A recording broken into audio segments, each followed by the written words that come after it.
संत संगतीचे काय सांगू सुख, संत संगतीचे काय सांगू सुख, आपणा पारखे नाही तिथे. साधू थोरदाना, साधू थोरदाना, साधू थोरदाना करी. इहलोकी तोची सर्वभूती सम, इहलोकी तोची सर्वभूती सम, शरीराचा भ्रम नेणे कला. साधू थोरदाना, साधू थोरदाना, साधू थोरदाना करी. नामा म्हणे गाय दूध एक सार, नामा म्हणे गाय दूध एक सार, साधू निरंतर वरते तैसा. साधू थोरदाना, साधू थोरदाना, साधू थोरदाना करी. पांडुरंगा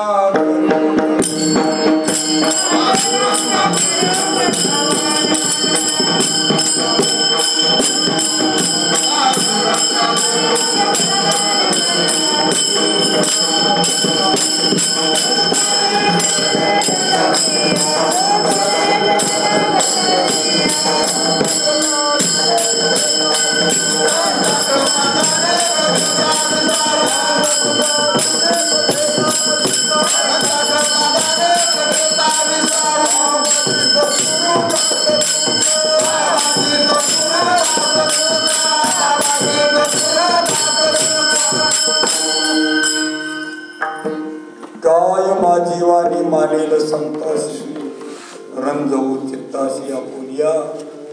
श्रीपादनाथांगुराद्वरं ममोक्षानामक्षं तीक्षत्रनिवासनं तन्नमामि वेदपुष्टम्.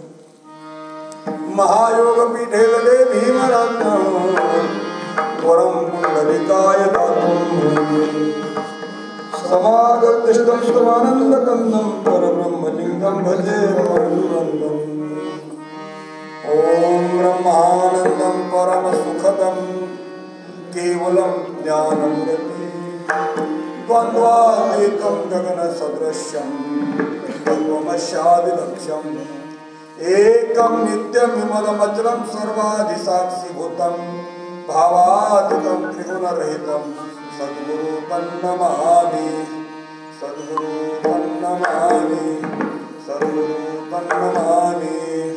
गुरुर्ब्रह्मा गुरुर्विष्णु गुरुर्देवो महेश्वरः, गुरु साक्षात् परब्रह्म, तस्मै श्री गुरुवे नमः.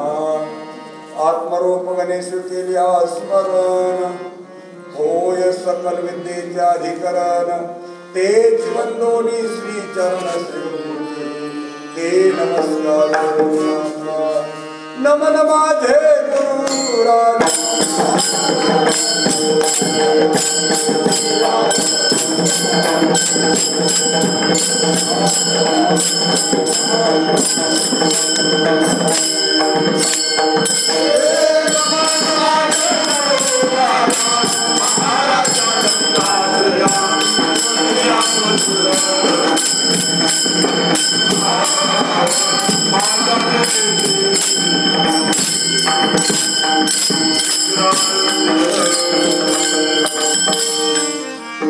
नमो ज्ञानेश्वर, नमो ज्ञानेश्वर.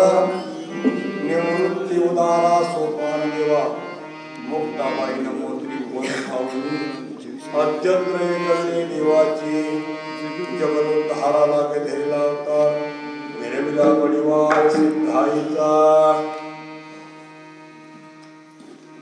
संत संगतीची काय सांगू सुख, आपणा पारखी नाही तिथे.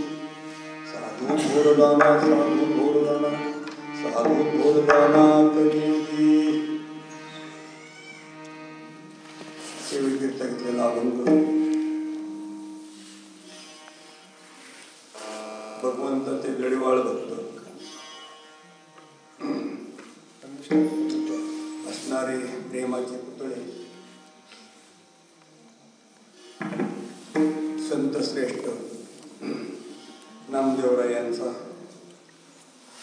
संतांची सद्गुरूची प्रचिती आल्यानंतर सद्गुरूचं वैशिष्ट्य, सद्गुरूच्या असणारा महिमा, संत संगतीचा महिमा प्रगट केला. विठ्ठल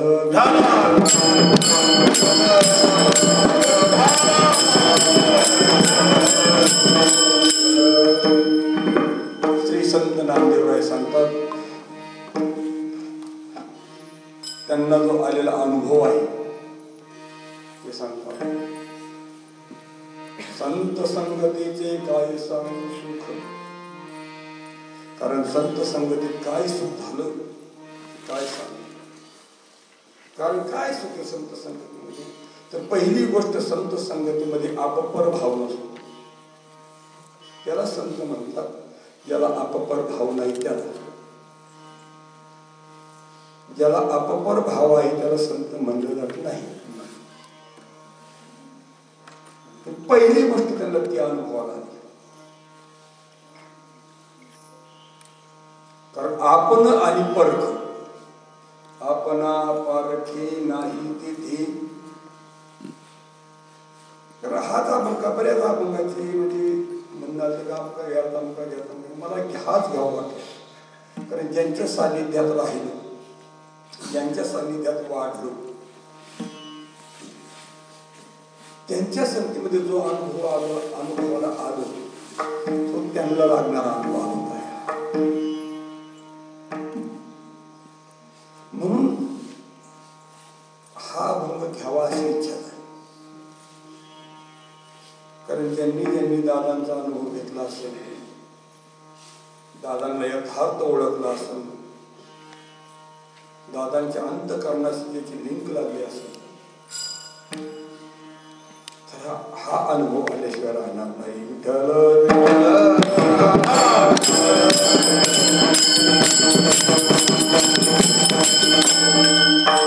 नामदेवराय सांगतात,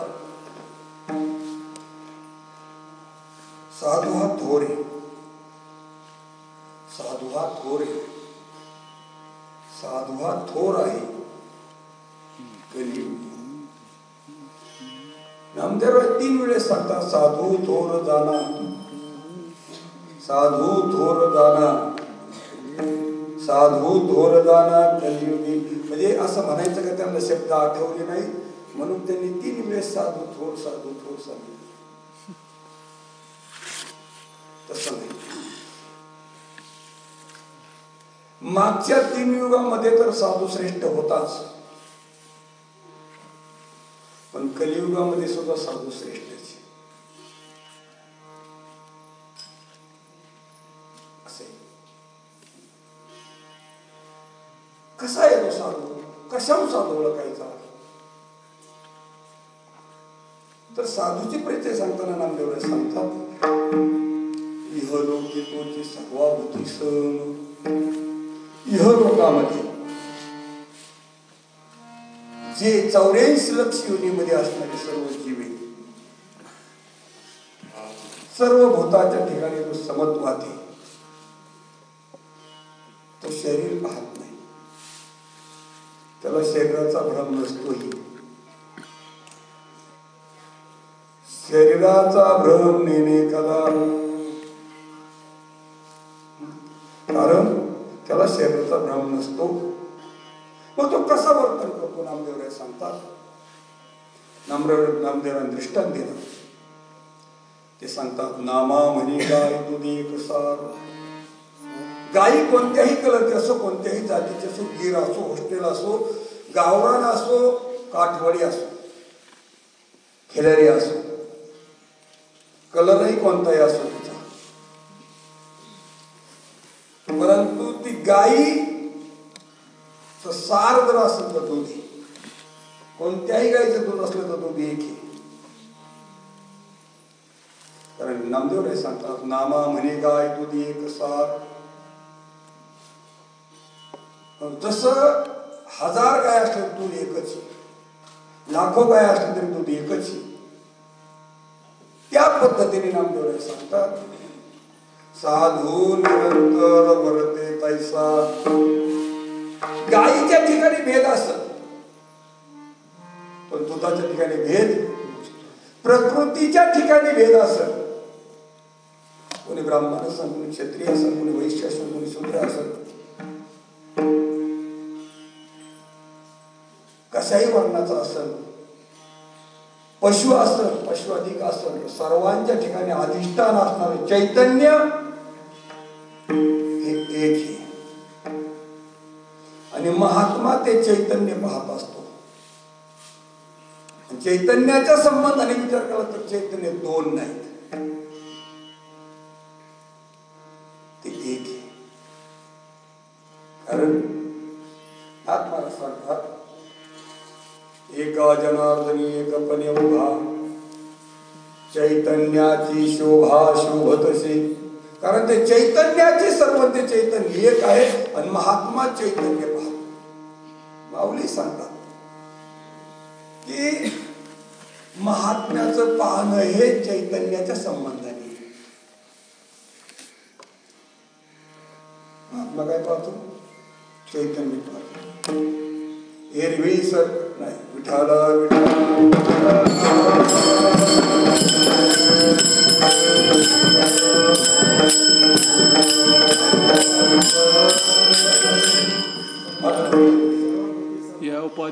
या उपाधी माझी गुप्त, चैतन्यासी सर्वगत, ते तत्वज्ञ संत स्वीकारिती.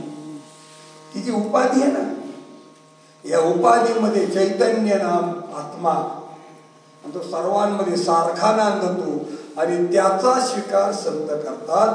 नामदेवराय सांगतात असा महात्मा असतो, तो चैतन्याचा स्वीकार करतो.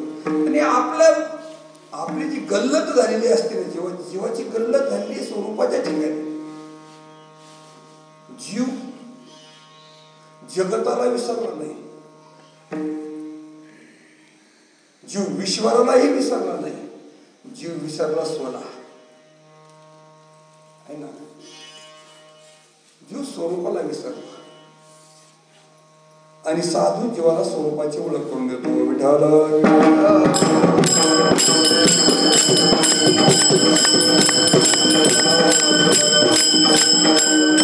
मंडळी, अभंगाचा सरळ सरळ भावात पाहिला. सेवेला सुरुवात करण्यापूर्वी थोडासा पर्याय देणं गरजेचं. पर्याय असा आहे, गेल्या वर्षी मार्च महिन्यात दादाची पुण्यतिथी झाली आणि पैठणच्या वारीपासून मला जे लॉकडाऊन पडलं तर जवळ 10 महिने झाले. आता तशी सुरू झालं दिवाळीपासून थोडस. सर्व कार्यक्रम बंद होते, मला लौकिकाचे कार्यक्रम बंद होते, पण अंतरंग परमार्थ मात्र बंद नसतो आणि त्याला कोणी बंदही करू शकत नाही. किती प्रतिबंध आले तरी ते परमार्थ बंद होत नसतो. आणि कल्याण होतं ते लौकिकाच्या परमार्थाने नाही.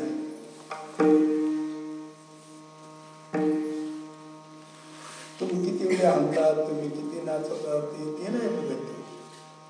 अंतरीचे घेतो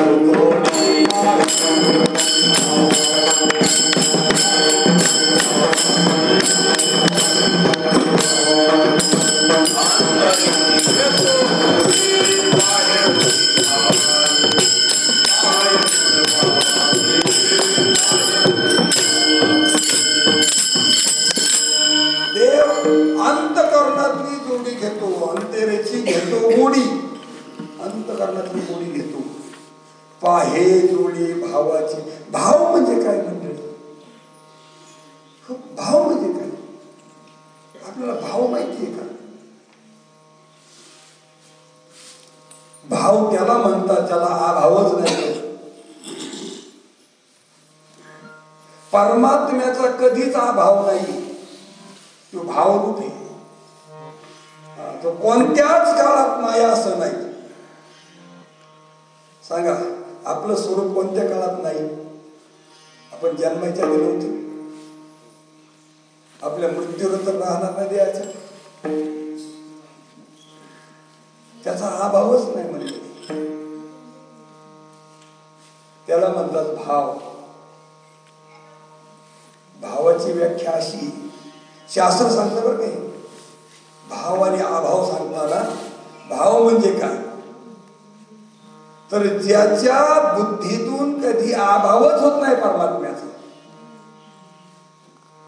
ज्याच्या बुद्धीमध्ये सतत त्या परमात्म्याचं अस्तित्व जागय,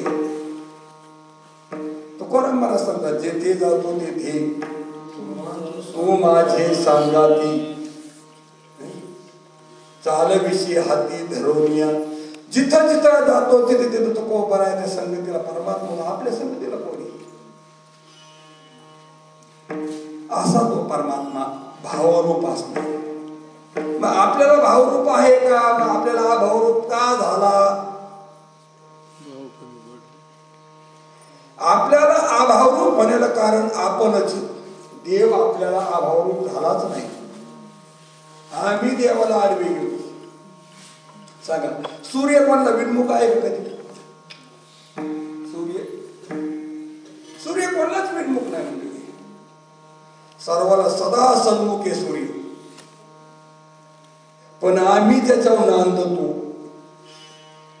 पृथ्वीवर. ती पृथ्वी 24 घंट्यामध्ये स्वतः भोवती एक फेरा मारते. आणि ज्या वेळेस ते महाराज स्वतः भोवती एक फेरा मारते आणि चालते त्यावेळेस ती 365 फेरे होतो. सूर्यभोवती तिचा एक फेरा होतो आहे ना. तर 12 घंटे ती सूर्याला सन्मुख असते, 12 घंटे मला विन्मुख असतो. मग आता सूर्य आपल्याला फिरलाय का आपलं अधिष्ठान फिरलं ज्याच्यावर आपण नांदतो, तसं आपण ज्याच्यात नांदतो तीच प्रकृती महाराज परमात्म्याच्या आड आहे. जे भौतिकावांत अहंकाराचं म्हणून झाला विसरू आत्मबोधाचं बहुत आहे का अवांतरू. जे बहुत आहे का अवांतरू अवांतरू, हे अवांतर आहे ना, हे अवांतर आडवा आले आणि एक खोटं आडवा आले आणि खोटं खऱ्याच्या आडवा आले. खरं आडवं झाले ते, कारण खरा फक्त एक वस्तू ती परमात्मा आहे आणि त्या परमात्म्याला आडवी प्रकृती आहे. तिचा असा का मला देहभाव आडवा आल्यामुळे तर परमात्मा भाव लोकलाय ना. देहभाव आधी देह काय खरा, देह संबंधी पसारा, हे बुजगावणे चोरा रक्षणार्थ भासतसे इथुले जाणा वया जाणा कोड तरी मना पार तिच्या खुणा जाण देणी साधायला. कारण देहच खरा नाही, तोच या कार्याला आडवा आला. काय झालं, तोच असणार देहभाव आडवा आला. देहभाव आडवा आल्यामुळे सगळा कार्यक्रम झालेला आहे आणि तो देहभाव साधू घरीत असतो. कारण तुकोबराय सांगतात देहाच्या निराशे पावी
देहाचा निराश झाल्याशिवाय त्या पदापर्यंत ब्रह्मपदापर्यंत जाण्यासाठी देहाचा निराश झालाच पाहिजे.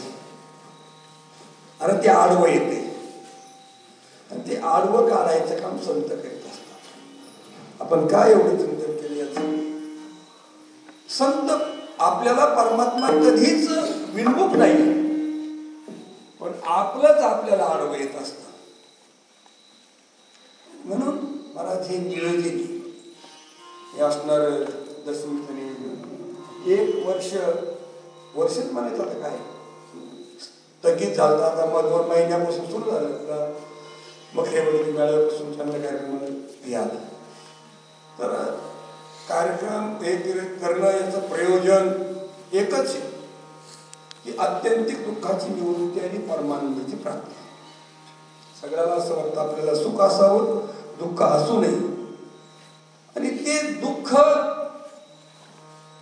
जाण्यासाठी आपल्याला पहिली गोष्ट करावं लागेल, मला आपली ओळखी करून घ्यावं लागेल. आणि ती ओळखी संतांच्या संगतीने होती. संतच आपल्या ओळखी करून देतात. कारण आपण ज्याला माझं म्हणतो हे आपलं काहीच नाही. जे माझं म्हणतो ना आपण दिसतं याला सर्वाला, कारण दिसतं हे कधीच सत्य नसतं. आणि म्हणून साठी महाराज आपल्याला त्या सत्याचं ज्ञान करून देतात. अशा संतांच्या चरदशमी आणि त्यांना साधना साध मंडळी. आजच्या दशमीचं नियोजन करणारी आजचे अन्नदाते आहे ना, सर्व असणारे होलेवाडीचे ना, होले परिवार, सर्व असणारे साधक बंधू, त्यांनी आज नियोजन केलं.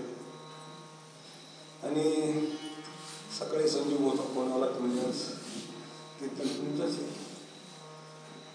सेवा करायची, कोणीतरी करायची सेवा. कसं आहे 4 संकाधिक होते आणि ते संकाधिक चौकत राहायचे बरोबर काय, पण त्यांचं रोज चिंतन चालायचं. त्याच्यामध्ये एकाने निरूपण करायचं आणि तिघांनी ऐकायचं. कारण हे आपलं मत नाही, तू कोपराय सांगतात. श्रवणे कीर्तने झाले ते पावन, संकाधिक दान परमभक्त, झाली ती विश्रांती याचका सकळा, जिव्हे जीवन कळा श्रीमूर्ती राया. महाराज हे संत संकाधिक श्रवणाने आणि कीर्तनाने बरंच तसं कळतच नाही. गोष्ट अशी आहे, घरामध्ये सर्व जरी स्वयंपाकाची सामुग्री असेल, पण त्या माऊलीला जर स्वयंपाक केलेला कोणी पाहिलाच नसेल, स्वयंपाक कोणी केला महाराज. आता अशा बऱ्याच मुली येतात, ती भाकरी कशा करते तिला माहितीच नसतं. हा तसं म्हणजे काय मी खोटं सांगतो असं नाही. मला सांगा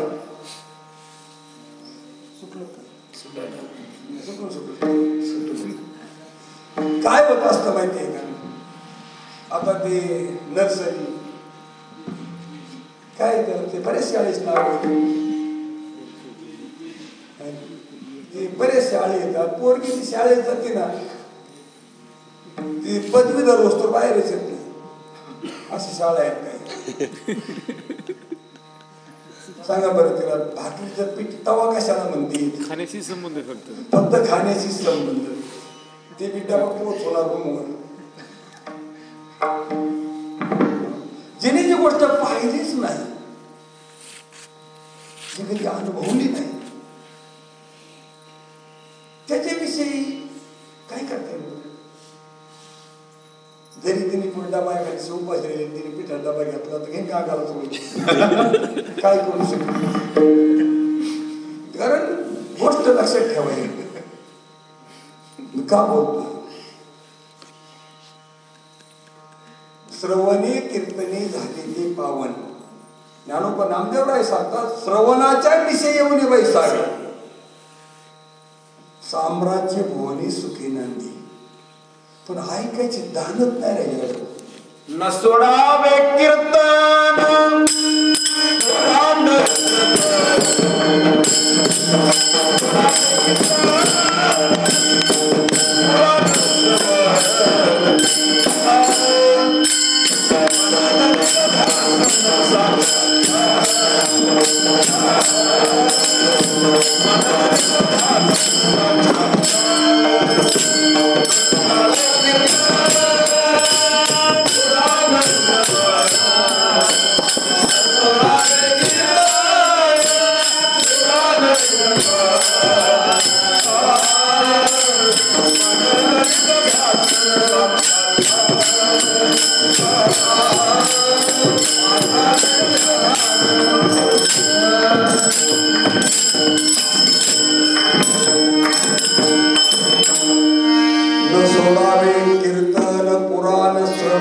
कीर्तन मनन निधी असं साक्षात्कार. महाराज कीर्तन सोडले कारण 8 दिवस उपाशी असेल ना तरी पण कीर्तनाचा रंग कीर्तन इतकं पावन आहे. कारण कीर्तन काय करतं महाराज? कीर्तनाचं अंग हो यांग हरिरूप. महाराज कीर्तन इतकं श्रवण इतकं महत्वाचं आहे. श्रवणाची शक्ती खूप मोठी आहे. सांगा बरं आपण जे बोलतो आणि बरीच मंडळी महाराज बोलत नाही म्हणजे मौन धरले नाही बरं.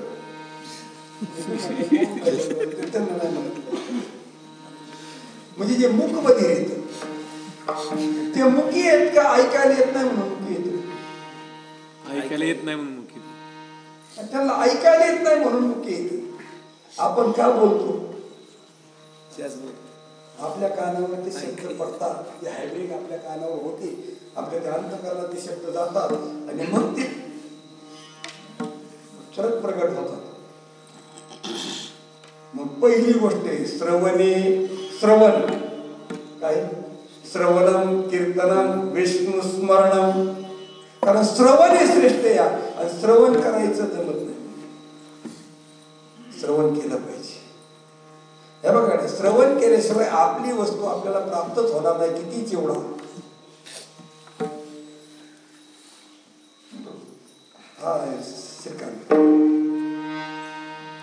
चिवडून काहीच नाही मिळत नसतं. चिवडून चिवडा होत असतो महाराज पण मिळत नसतं काही.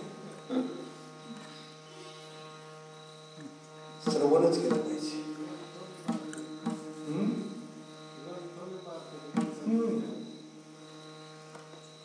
ग्रंथों में बात है लेकिन संतों के हाथ है. ग्रंथात बात महाराज माऊली सांगतात सकळ ही शास्त्रे निवृत्तीचे पायी हे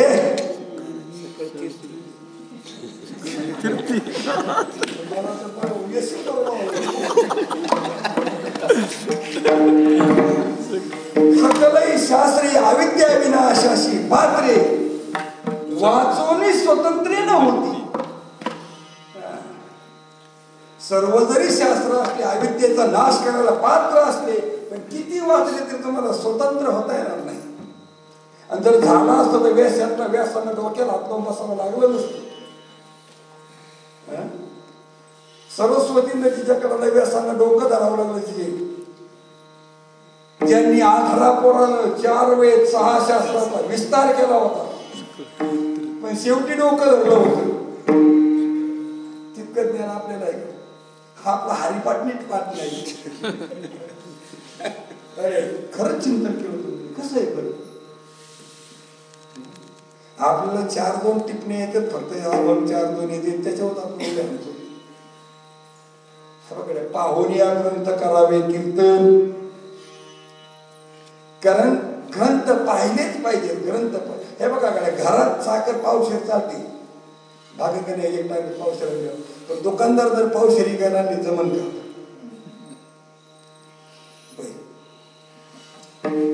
मग ज्याला दुकान चालू येत त्यांनी त्याच्याकडे भीक मागून आणावं का कमवा.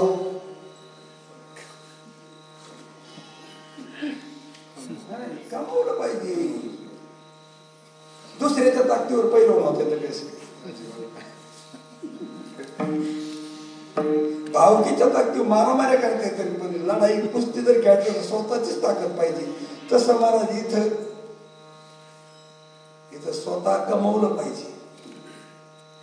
असं नाही की बाबा बापाची इष्ट येते म्हणून पोरगाच्या राजकारणी असं नाही. त्याला कमवावं लागत असतं.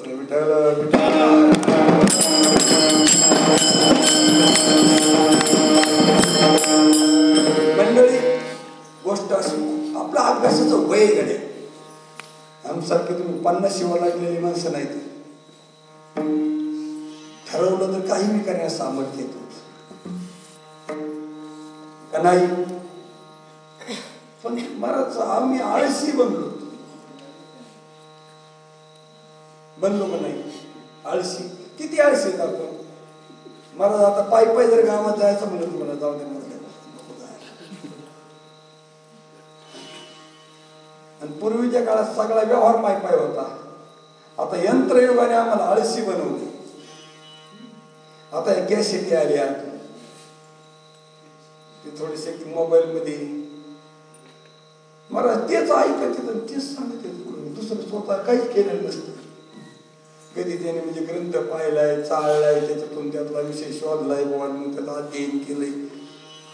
आजी वाटतं कसं यांनी घासून तयार केलंय, पण मग बोलतोय हा. बरं सगळे म्हणजे 30च्या आतले गडी येत, 35-30 वयाचे. अभ्यास करावा का नाही का वर्ष?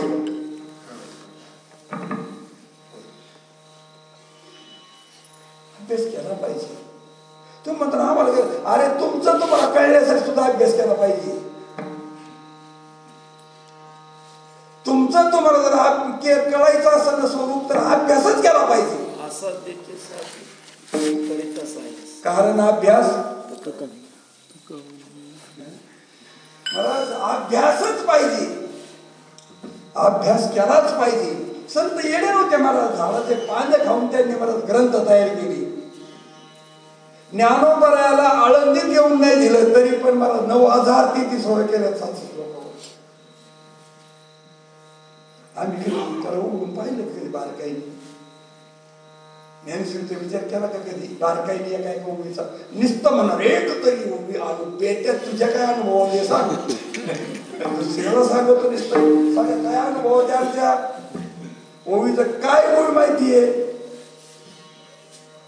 गुरु विना अनुभव कैसा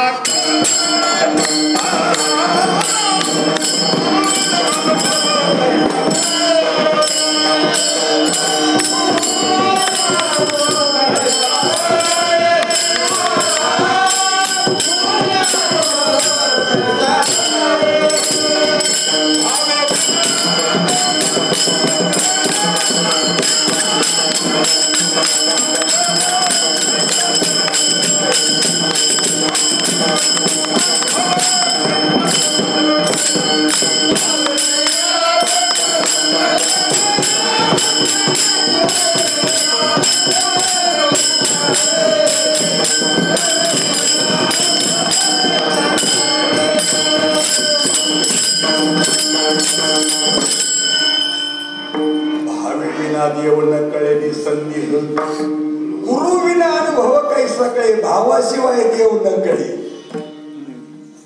आणि गुरु शिवाय अनुभव न कळे. काय नेमकं याचा कस काय संदर्भ जुळवायचा बरं.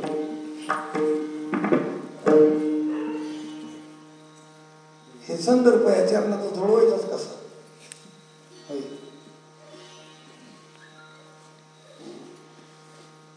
देव कळण्यासाठी भाव पाहिजे. आणि ज्ञानोबराय सांगतात ती वेळ अनुभव आली की मी मनाकडे नाही शिरजो अनुभव आला. त्या ओळीचा कोणी विचारच नाही केला. ओळी अशी, हे समजत श्री वासुदेव ऐसा प्रचिती रसाचा ओतला भाऊ भक्ता माझी राहो. काय काय ओळी चालू झालं सगळी ज्ञानी सुरू सोडून द्या आपल्याला ह्या ओळीचा अनुभव यावं. काय वाटतं बाबू. सद्गुरूचा परमार्थ तसा आहे. सद्गुरूचा परमार्थ तसा आहे.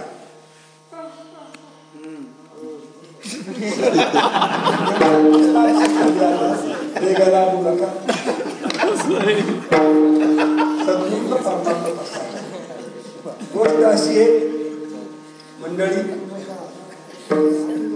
आपण ज्यांचा अभंग घेतलेला आहे सेवेसाठी त्यांच्या ताटात देव जेवत होते, त्यांच्या कीर्तनात देव नाचत होते, त्यांचे ते मित्र होते देव. पण महाराज त्यांना तो अनुभव नव्हता जो संतांचा होता. कारण त्यांना ऐसा जाता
त्यांनी प्रमाण दिले ऐसा ज्याचा अनुभव ईश्वरेव सत्यते देव तया जवळयासी पावनासी दर्शने. परत पण हा अनुभव नामदेवचा नव्हता ना. आपला विषय असा होता की जो असणारा तटस्थ परमात्मा आहे, एकदेशी परमात्मा आहे, तो परमात्मा नामदेवाच्या ताटात जेवत होता, नामदेवाच्या कीर्तनात नाचत होता, नामदेवाचं घर शेकून देत होता सपाट.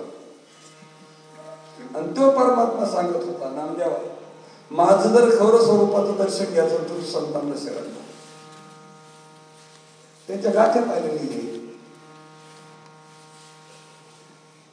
मग ज्याच्या कीर्तनात देव नाचत होता, ज्याच्या कीर्तनात देव म्हणजे त्याच्याबरोबर देव बोलत होता, त्याच्याबरोबर दूध पेत होता. महाराज हिरविले देऊळ जगा माझी खाती, नामदेवा हाती दूध प्याला. महाराज दूध प्याला एवढं होतं तरी पण देव सांगत होता नामदेवाला हे असं नाही घडणार. माझं जर तुला या अर्थात ज्ञान पाहिजे असेल तर तू संतांना शरण. नामदेव सांगत अरे तुला संतांना शरण तुलाच प्राप्त करायचंय ना. संतांना शरण तरी काय करणार तुझंच द्यायचं. आणि तू तर माझ्या जवळ येस, मला दिसतंय हे खरं नाही, हे माझं माहीत कुठे. माझं खरं स्वरूप पाहायचं असेल ना तुला, माझं जर यथार्थ दर्शन घेतलं तू संतांना शरण. आणि मग म्हणले मी कुठे जाऊ संतांना शरण, मी संतांना शरण जाऊ कुठं. तरी काय सांगितलं म्हणले तो एक करायचा, तुला आळंदी लावला होता तिकडे तू जमलं नाही. आळंदी लावलं तिथून पळून आला. म्हणजे आता तू औंढ्या नागनाथला त्या ठिकाणी म्हणजे विसोबा खेचरी नागनाथाच्या मंदिरामध्ये त्याचे जाऊन पाहिजे. शेवटी महाराज ऐकलं आणि ऐकल्यानंतर महाराज नामदेवराय गेले औंढ्या नागनाथ गेले. तर ते झाला तुम्हाला इतिहास सर्व माहिती. पिंडीवर पाय ठेवून झोपलेले विसोबाचे आणि ते पिंडीवर पाय नाही तर त्यांच्या पायातले जे जोडे ते जोड्याचं तेल महाराज म्हणतात पिंडीवर पडत होत. अशा स्थितीमध्ये शिवाय सर्व अंगाला महाराज पूच आलेला. आणि अशा स्थितीमध्ये पडले असताना महाराज ज्यावेळेस नामदेवाने मंदिरात पाहिलं तर तो ग्रस्त शुद्ध डोक्यावर म्हणजे भगवंताच्या डोक्यावर पाय ठेवून झोपला. महाराज आता हे काय वाटलं समोर नामदेवाला.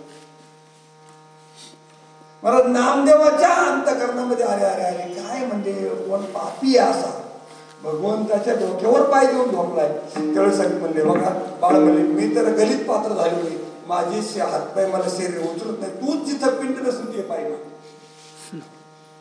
काय सांगितलं ज्या ठिकाणी पिंड नाही त्या ठिकाणी माझे पाय मान. महाराज नामदेवरायाने मला जसं आता मास्क लावतो ना आपण तसं तोंडाला पंचा बांधला आणि मला त्या नामदेवराय त्याचे विसोबा खायचे पायी धरले. महाराज असे अंगठे धरले बरं कसं असे पायी धरले अंगठे धरले आणि अंगठे धरून पायी फिरवायला सुरुवात केली. जिथं जिथं पायी ठेवली तिथं तिथं पिंड तयार झाली. त्याचा अर्थ काय. विसोबाने महाराज पायी डोक्यावर ठेवलेच नव्हते भगवंताच्या, भगवंताने विसोबाचे पायी डोक्यावर घेतले होते. काय सामर्थ्य. कारण ज्याला विसोबा खेचर म्हणजे भूत मुक्ताबाई सांगितलं खेचरा परता सर. आणि ज्यावेळेस महाराज पण ज्ञानोबरायाची कृपा झाली महाराज, ज्ञानोबरायाने डोक्यावर हात ठेवला महाराज त्यांना प्रसाद दिला आणि प्रसादाने तृप्त झाले महाराज ते. आणि औंढ्याला गेल्यानंतर महाराज प्रसादामध्ये एवढी ताकद आहे, त्या प्रसादाने महाराज त्यांना सर्वत्र परमात्मा भरला ही प्रचिती आली. विश्वात काय प्रचिती आली महाराज? गोष्ट अशी सामर्थ्य आहे, पण सामर्थ्य असताना महाराज येणारा अधिकारी त्या योग्यतेचा पाहिजे. शास्त्राने 3 उदाहरणं सांगितली, कापूर, गौरी आणि शेण.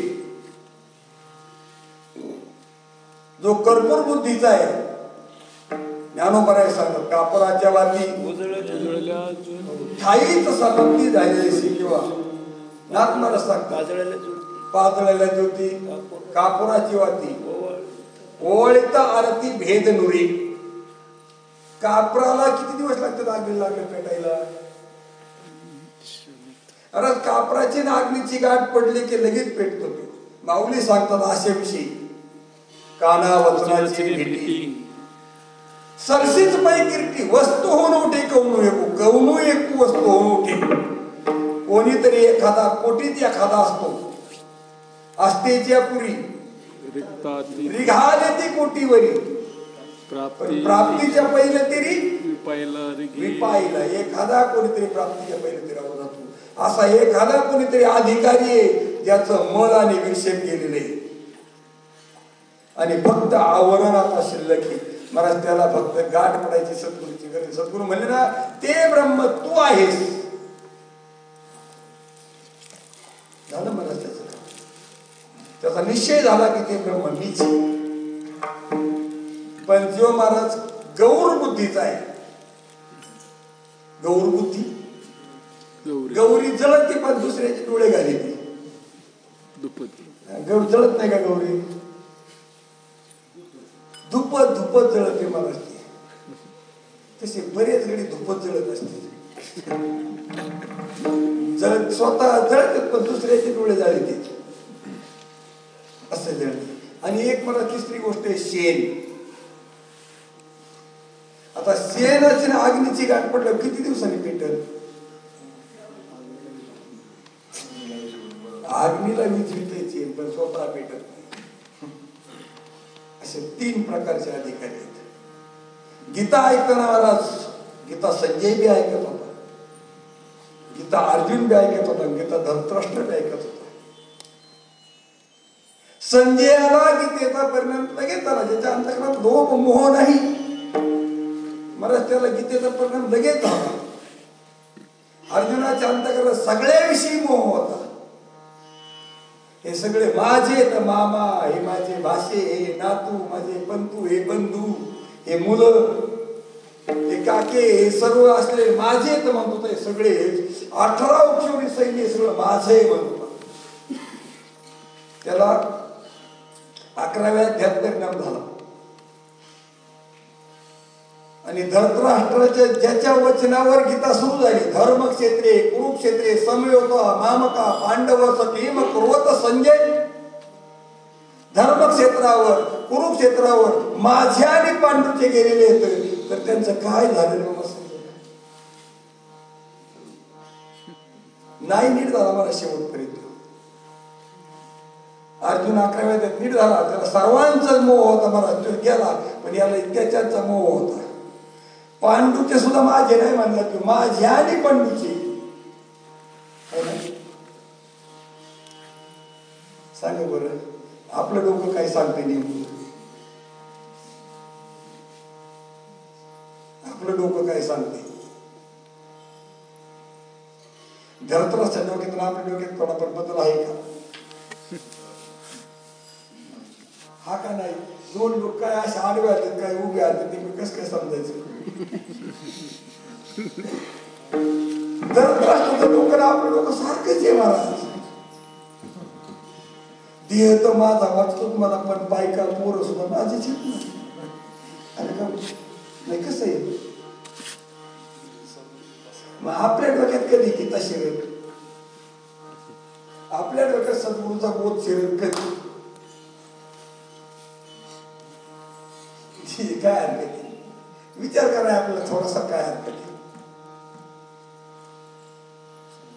आणि ज्ञानोबा सांगतात मी माझ्या आणि तुझे न घेई टाकी पडते ओझे.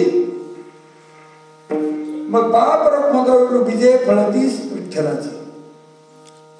हे तर आपलं तर पक्क महाराज उतरलंच नाही खाली, तसं डोक्या वेळी कस काय वेळ बसेल बरं.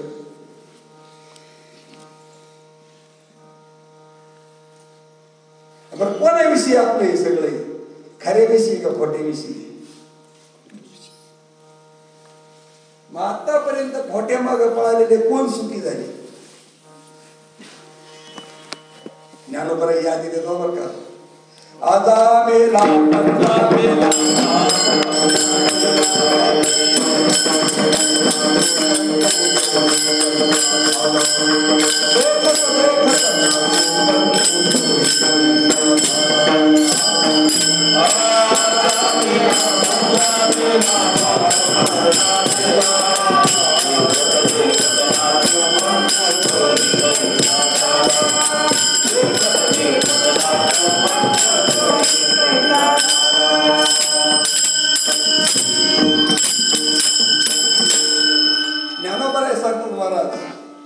आजा मेला पंजा मेला बाप नसना गेला. देखत देखत झाला. उठा उठा जागा पाठी बयाले मोठे.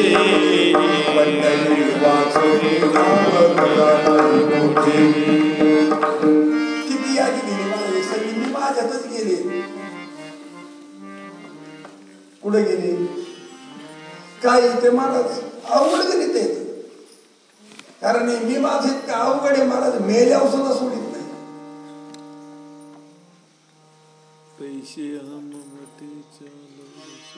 नाही नाही मेल्यावर सुद्धा महाराज गावला शिवून देत नाही ती. हे मी माझं मेल्यावर महाराज वावरात शिरून देत नाही. तर महाराज कुत्रे होते तर म्हणजे आमचं कुत्र डेंजर म्हणजे बांधाच्या पहिलंच नाही येऊन दिलं तरी बांध.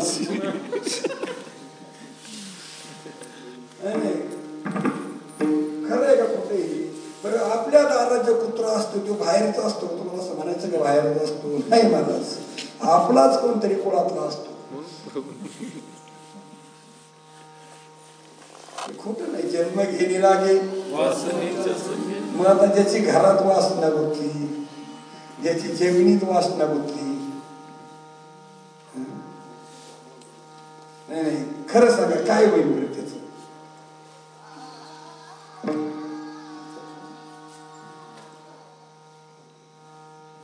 काय होईल नेमकं? तेच होईल ना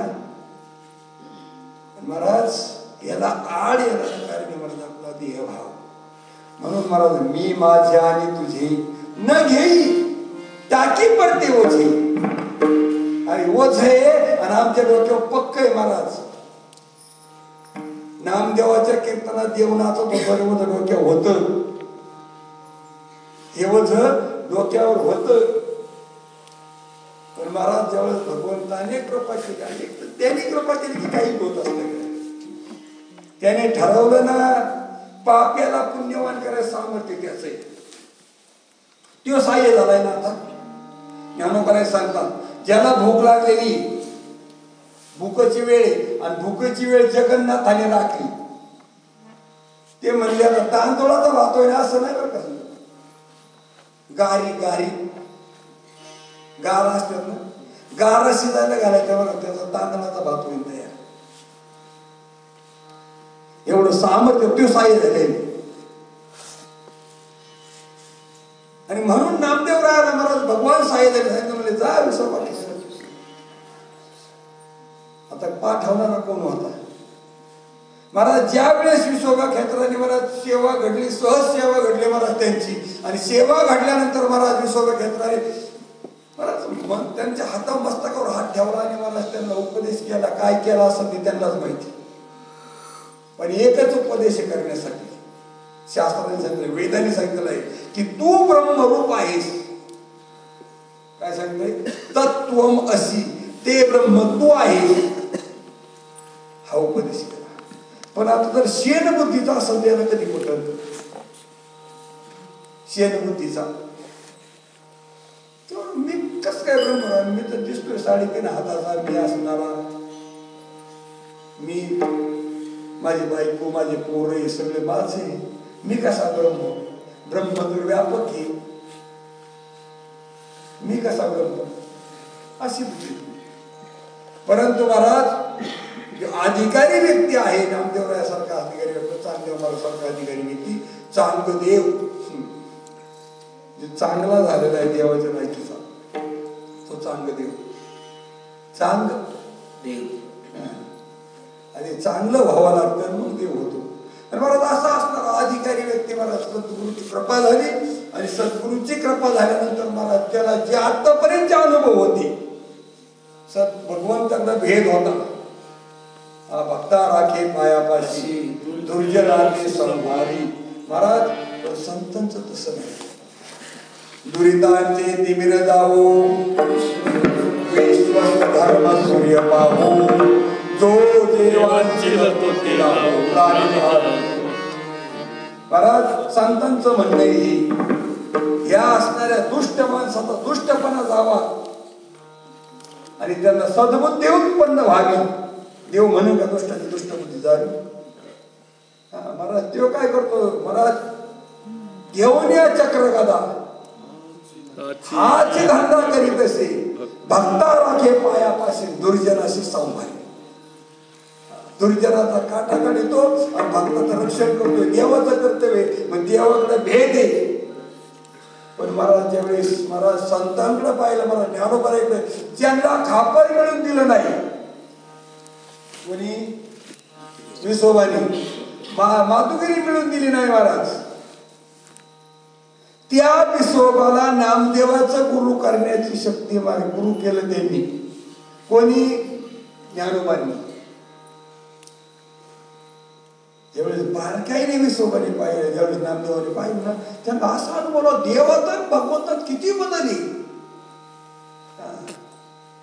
मला संतांचा जो अनुभव आलाय ना, तो अलौकिक आहे महाराज. जो अभंगाच्या प्रथम त्या संत संगती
बी अनुभव घेतला होता. जगही द्वैतातच आहे आणि देवही द्वैतातच राहतो महाराज. कारण देव सुद्धा महाराज देवाच्या घडी भेद आहे. काय देवाच्या ठिकाणी भेद आहे का? भक्ता राखे पायापाशी दुर्जनांशी संभारी. देवाचे पाय दोष आहे. पण महाराज संतांचं तसं नाही. त्यांनी पाहिलं महाराज, ज्यावेळेस त्यांनी ज्ञानोबरायांकडे पाहिलं, विसर्गाकडे पाहिलं, मला ज्याने खापर मिळवून दिलं नाही, ज्याने मला चिंताईने शिवून दिलं नाही, अशा असणाऱ्या व्यक्तीला मला त्यांनी नामदेवाचं करून करण्यास सांगितलं. खरंच करू का आपण हे करणार का? नाही महाराज, तो पुढं सापडण्याची वाट पाहणार.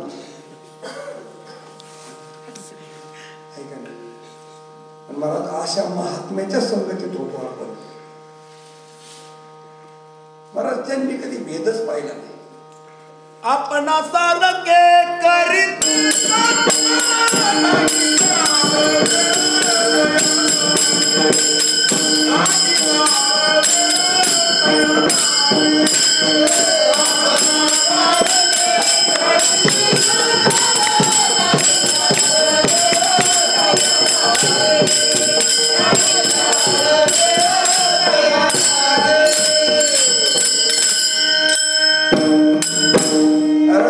त्यांच्या अंतःकरणात भेद नव्हता. ते त्यांच्या संगतीत गेले, त्यांना माहिती. सांगा तुका म्हणे वाद गेला भेद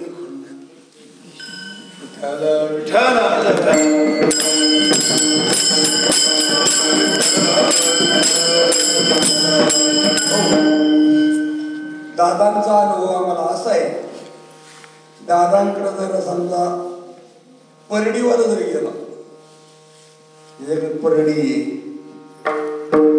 आणि जर म्हणले बाबा दादा आम्हाला नाम घ्यायचे, पण आम्हाला ते दिवीच आहे ना, आमच्या घरात दिवी आणि मग ते विठ्ठल, तसं नाही म्हणणार, ते दिवीच नाम आहे, हे दिवीनेच तर ते नाम दिलेलं आहे, दुसरं काय कोणाचं. त्याला म्हणणार नाही तू ते पाय टाकून दे पहिलं सगळं आणि मग हे असं नाही, हे दिवीच आहे म्हणणार. एखादा जर खंडोबाचा भक्त असेल ना, त्याला म्हणणार हे खंडोबाच आहे, हे दुसरं कोणाचंच नाही. काय सांग त्याला सांगणार काय बराच जाऊ द्या. आनंद भाऊकडे गेली,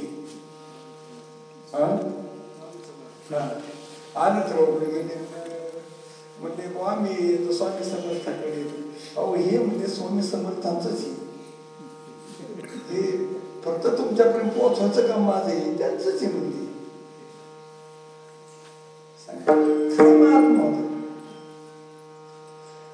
दादा कोणत्याच व्यक्तीविषयी बोलले नाहीत की बुवा हा चांगला नाही, मग तो वारकरी असो,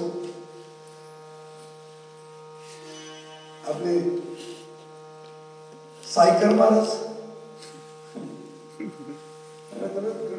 त्याच्या गाडीवर महाराज हात लागेला ते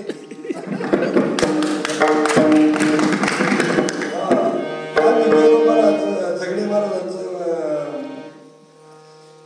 वास्तुशांती होती, वंदना माहिती हो, वंदन होती तिथं. आणि वास्तुशांती होती, आम्ही वास्तुशांतीचं कीर्तन केलं आणि गेलो बाबा यांच्याकडे. ती झोपलेली महाराज सायकल महाराज गेल्यावर झालं विसरले, नका झाला देव म्हणायची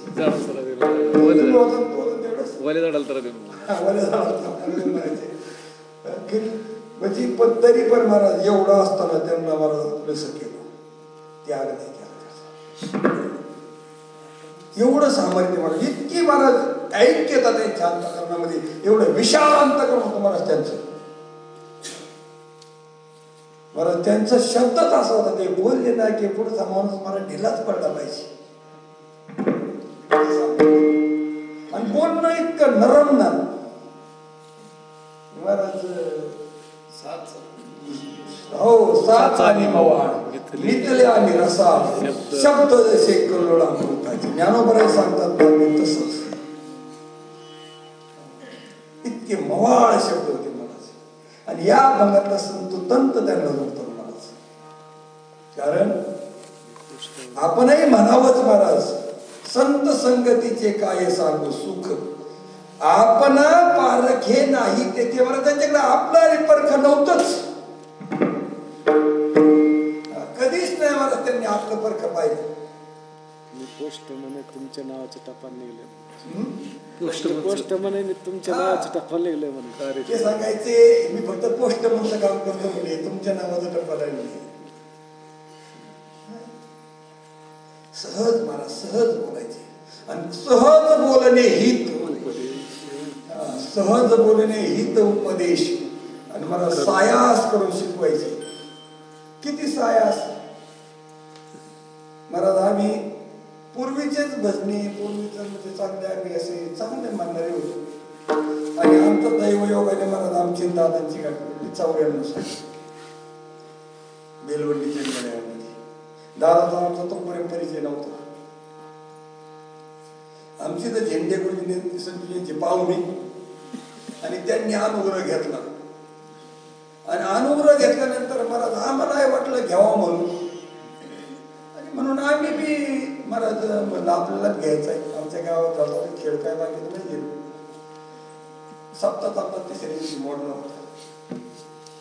आणि मग आम्ही अनुग्रह घ्यायचा आणि बेलून लावलो, पण जामीन लागत होते त्याला. झेंडे गुरुजी म्हणजे सगळं करा जामीन लागत होते. जामीन कोणी तुम्हाला? मी तर 15 दिवस झाले म्हणजे अनुग्रह घेतलं. आणि मला कोण ओळखीत म्हणजे मडके पाटलेच म्हणजे त्यांच्याकडे जाऊ, त्यांना चांगलं ओळखतात म्हणजे. आणि म्हणून दादांकडे गेलो आम्ही. शाळेच्या पटामध्ये बसते. आम्हाला दादांच्या म्हणण्याने अनुग्रह मिळाला नाही.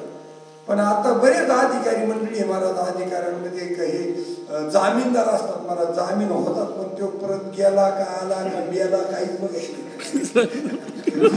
नाही. काय नाही बघत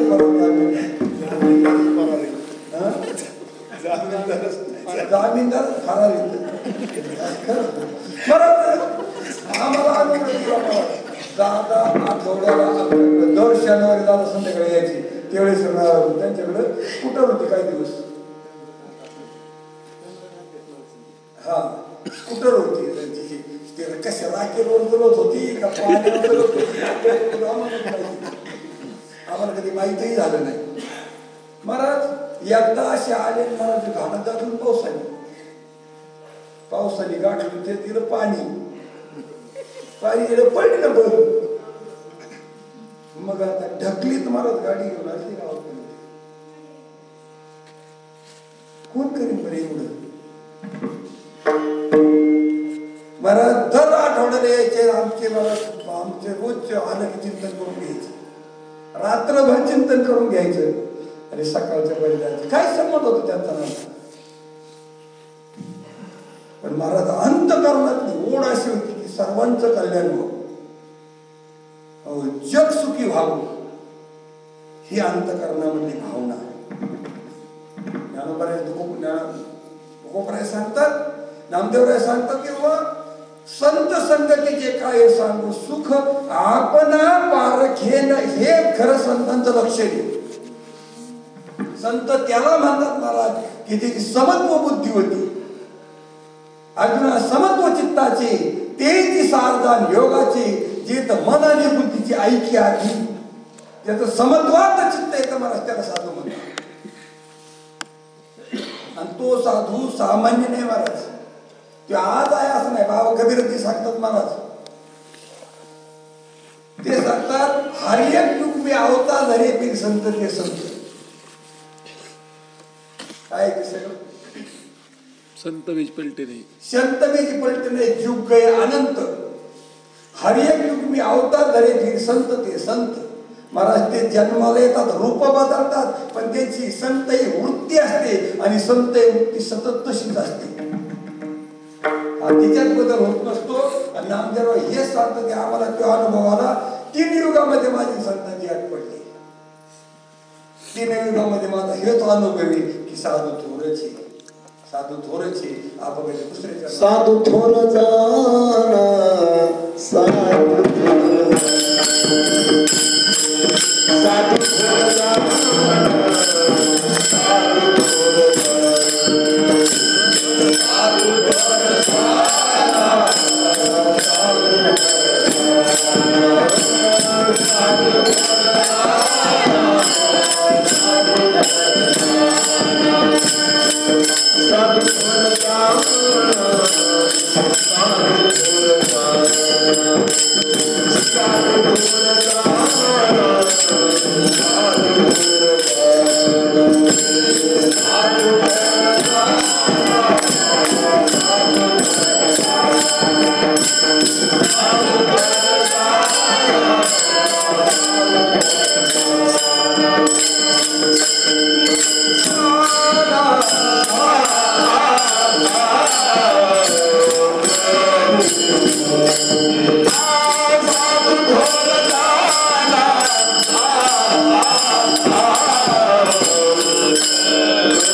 नामदेवराय सांगतात की साधू तीनही चारही युगामध्ये थोरच.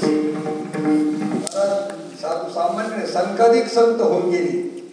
तुम्ही संकाधिक संत मनविता कृपावंत देव हा करा उपकार सांगा देवा नमस्कार. मला त्यावेळेस कृपाळच होते साधू.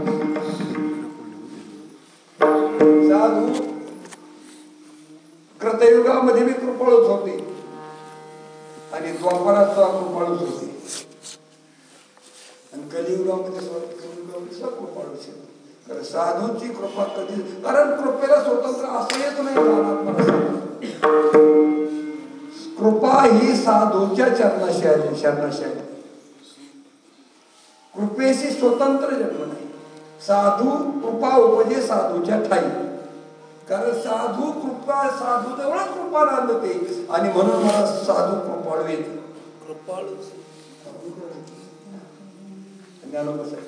कृपाळू उदार माधव ज्ञानेश्वर तया नमस्कार वारंवार. कारण पण साधू प्रत्येक युगात कृपाळू येणारच. सांगा ना, वाल्यावर जर नारदाने कृपा नसते केली तर आपल्याला रामायण पाहिजे नसते. नारदाने कृपा केली महाराज वाल्यावर. नारदाने महाराज व्यासांवर कृपा केली. एवढे कृपाळू प्रत्येक युगामध्ये साधू थोडे. साधू काय करतो महाराज? साधू जीवाला साधू बनव.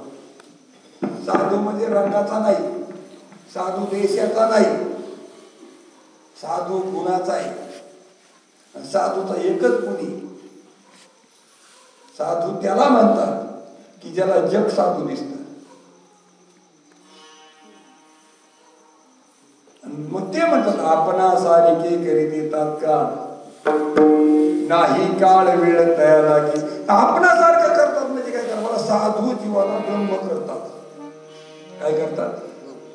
ब्रह्म बनवतात. ब्रह्म, कारण ते ब्रह्मरूप असतात. ब्रह्ममूर्ती संत जगी अवतरले उद्धराया आले दीन जना. हे ब्रह्माच मूर्ती म्हणते मला साधूच्या रूपात आलेले नाही.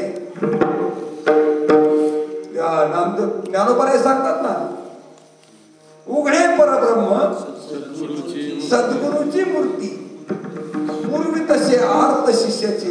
कारण ब्रह्माला ब्रह्म म्हणजे सद्गुरू येत. ब्रह्म म्हणजे काय का?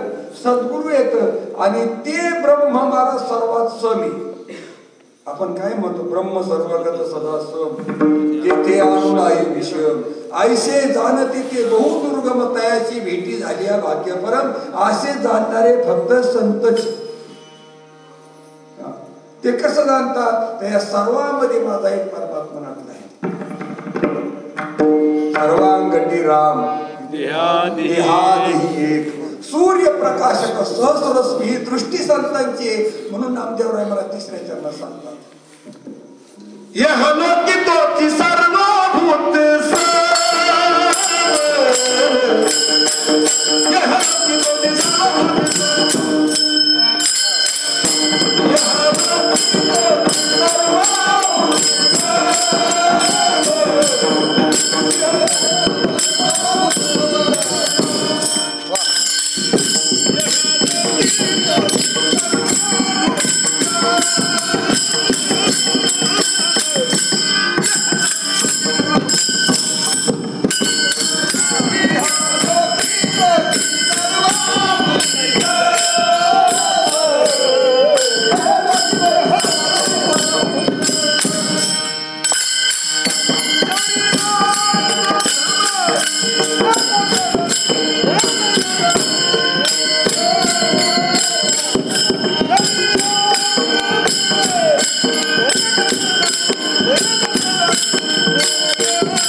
यहलोकी तोची सर्वभूत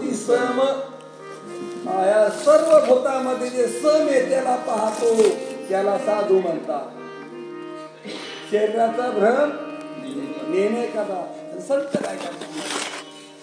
संत जीवाला तेच करतात, शरीराच्या भ्रमापासून काढतात. अहितापासून काढती वेदाविषयी अहितापासून काढती हित देऊनी वाढे नाही श्रुती पुरवती माऊली जगा श्रुती वेदाला म्हटलं. पण ते काम संत तेच करतात. जीवाला महाराज देह भावातून काढतात आणि आत्मभावावर नेऊन घालतात.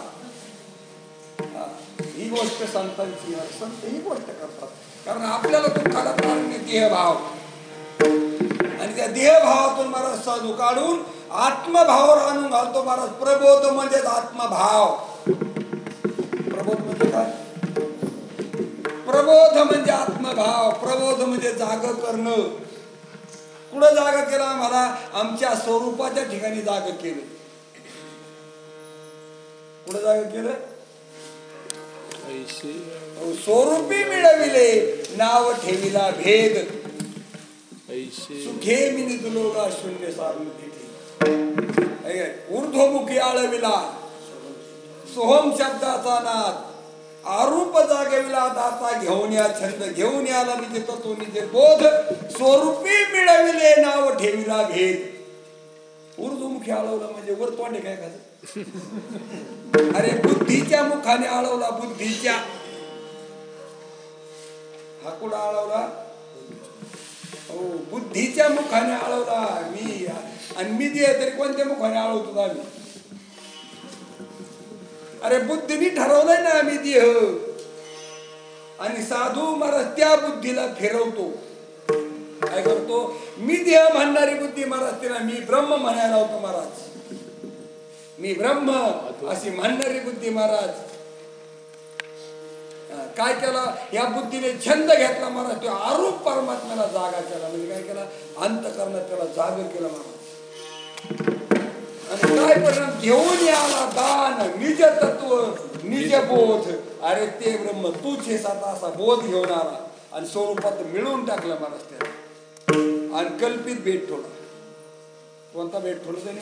कल्पित. वास्तविक हा भेद पण कल्पित भेद असा भेद ठेवला महाराज.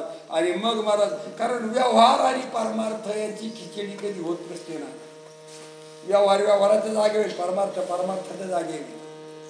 कारण परमार्थ व्यवहार भेदात आहे आणि परमार्थ अभेदात आहे. बहीण काही एक ठिकाणी मग कधी हा, कारण मोठे मोठे साधू संत बहुसायासे केले, पण प्रपंचा सतानं मन नाही गोविले.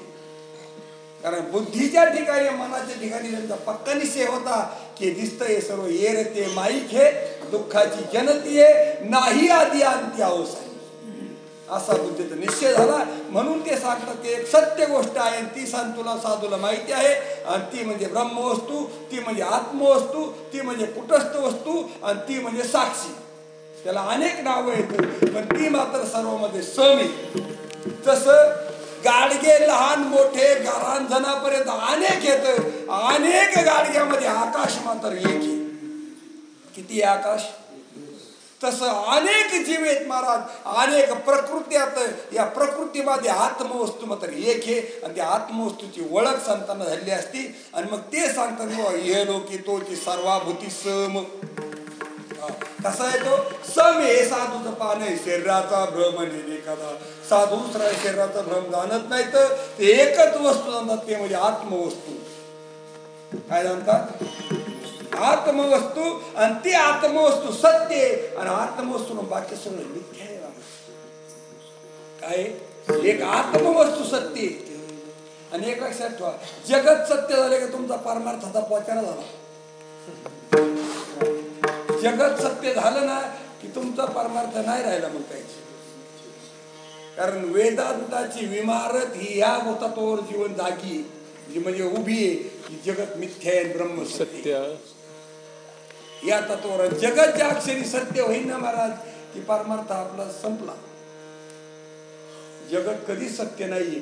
कोणत्या काळात जगत सत्य सांगा? मृगजळ कोणत्या काळात सत्य आहे? त्यावेळेस सत्य नाही, आणि नाही त्यावेळेस सत्य नाही.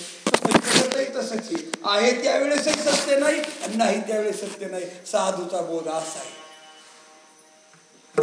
कारण इहलोकी तोची सर्वभूती सम, शरीराचा भ्रमणे रे कदा विढो पार पुमा.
कारण साधू हे देहाचं नाव नाही, साधू हे वृत्तीचं नाव.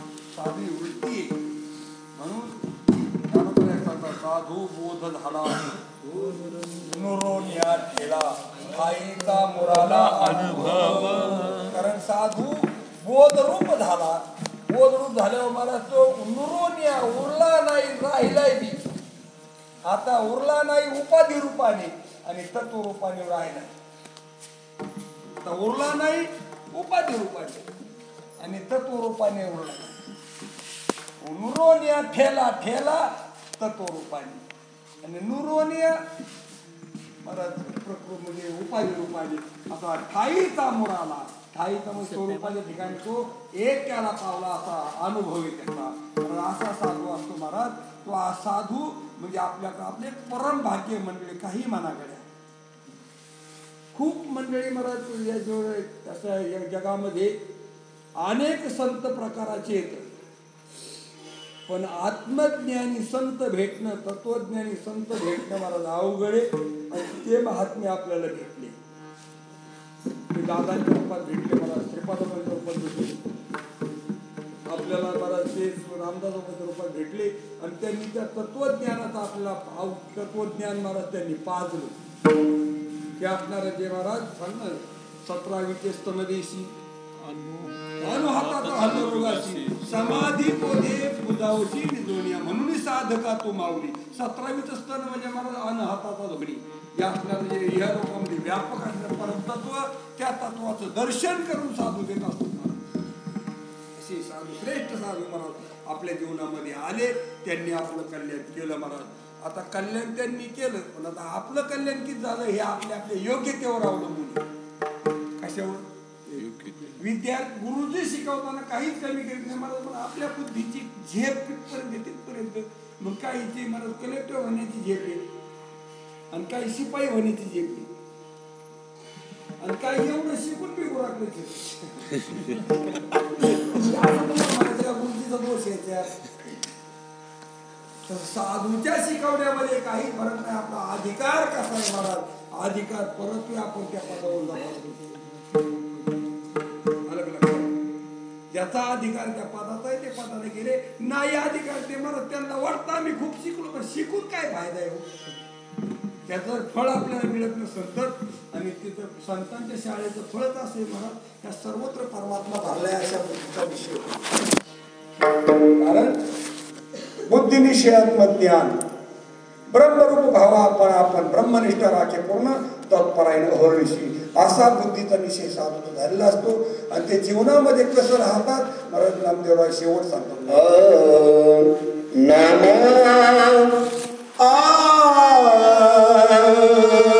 नाम मन गाया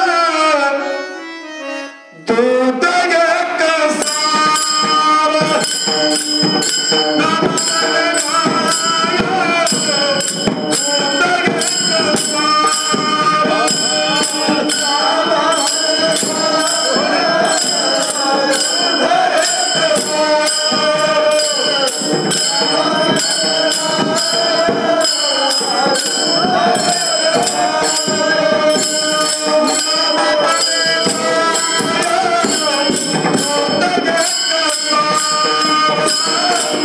Vamos!